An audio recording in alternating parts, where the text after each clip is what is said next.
What's up, everyone? Today our Twilight Zone review marathon continues, and we'll be discussing... Oh god, no. It's one of the comedy episodes.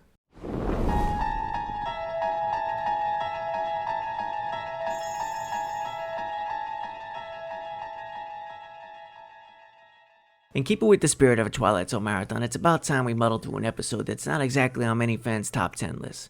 Cavender Is Coming was actually written by Rod Serling, and was from Season 3, Episode 36. I'll admit, I've spent years avoiding this episode. In fact, I'd rather somersault into a hornet's nest than watch this. But, I finally watched it. I put myself through what I assumed would be a complete debacle, and surprisingly, I didn't hate it. I didn't necessarily like it either, but I didn't hate it. Spoilers are ahead. This episode stars Carol Burnett as the goofy Agnes Grepp. Carol Burnett is a famous and respected comedian whose comedy is a bit before my time, however she's solid in this. When this show aired, she was only a young up-and-coming comedian. Her career went on to span decades of TV. The episode opens with Agnes bumbling through her new job in a theater, and it's at this point that most viewers probably say, nope, turn it off and rewatch a random episode of The Office instead. Everybody is going to get to know each other in the pot. I'm serious about this stuff. Unemployed and behind on her rent, which was apparently seen as a very big deal back then, Agnes gets help she neither wants nor asks for. Enter Heaven's Department of Angels and the cigar-smoking Cavender, as played by Jesse White. Heaven, of course, is depicted as a wonderful place, and everyone there is awesome. You are the only angel of your class not to have won your wings. It has further come to our attention that you are a clod. Cavender is assigned the task of making Agnes happier in 24 hours to earn his wings. So, there's your comedy setup. Are you ready for this zany ride? Of course you are.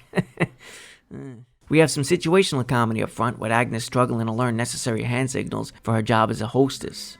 Unfortunately, the setup only leads to a humorless scene where she screws up with two old women who barely care. 0 monocles were dropped and no one faints of shock because the new girl is having a tough time on her first day. So to make up for this joke going nowhere, she slips and launches herself through a glass mirror. Mr. Dow! Once we're through with Agnes's awkward stunt, we see her on a bus. Here, Cavender appears out of nowhere to introduce himself.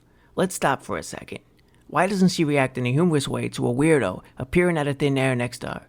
She reacted way more to silly hand signals earlier, but now, this guy pops into existence right next to her, and she barely cares.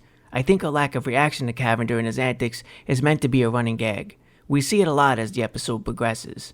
The hapless guardian angel tries to win over Agnes with a quote miracle by changing the bus into a flashy convertible with a chauffeur.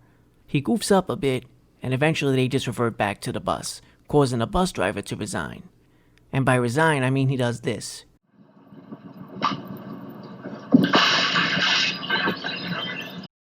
We then see Agnes at home. It's established she has a decent life, she has friends and neighbors she cares for. We also learn she's a shoulder to cry on. Oh, Aggie, I busted my cookie.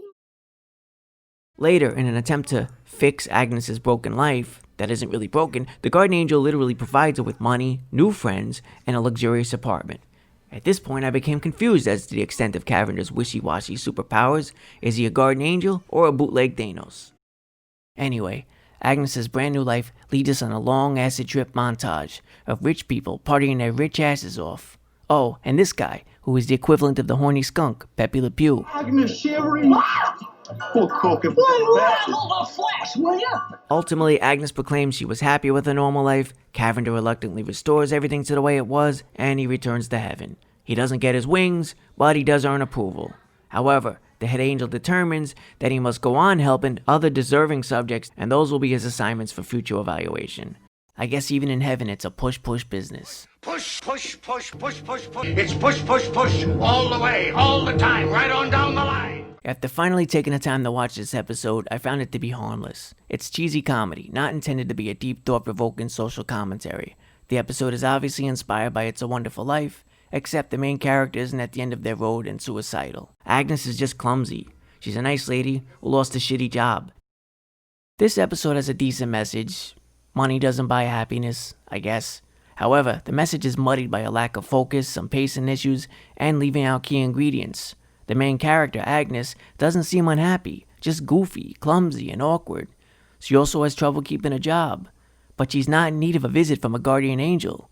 Maybe if the main character Agnes had alluded to being depressed, or if she mentioned wanting more out of life, that would have helped the basic premise. Also, showing Agnes losing her friendships instead of her simply reporting that it happened to the angel would have been more effective. Recall the golden rule in writing: show, don't tell. It should be noted, this episode is very similar to the Season 1 comedy episode, Mr. Beavis. Both comedy episodes were backdoor pilots.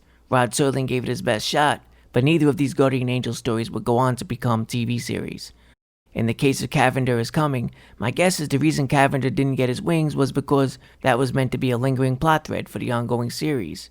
Interestingly, a laugh track was added to this episode when it originally aired as well, but even that didn't help matters. The laugh track is no longer anywhere to be found. It was removed while in syndication and also for all home video releases and Netflix streaming.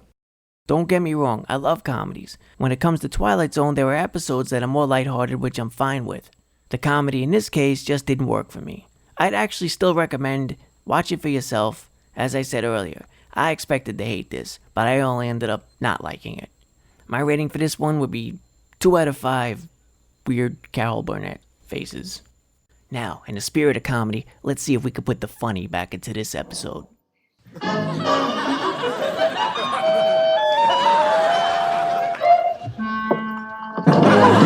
for inspection!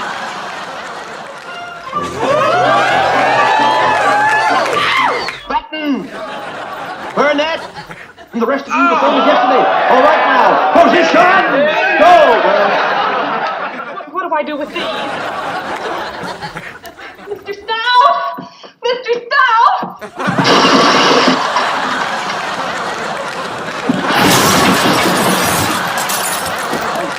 And give the Alfies and proceed to... Do you have any gin? Yeah!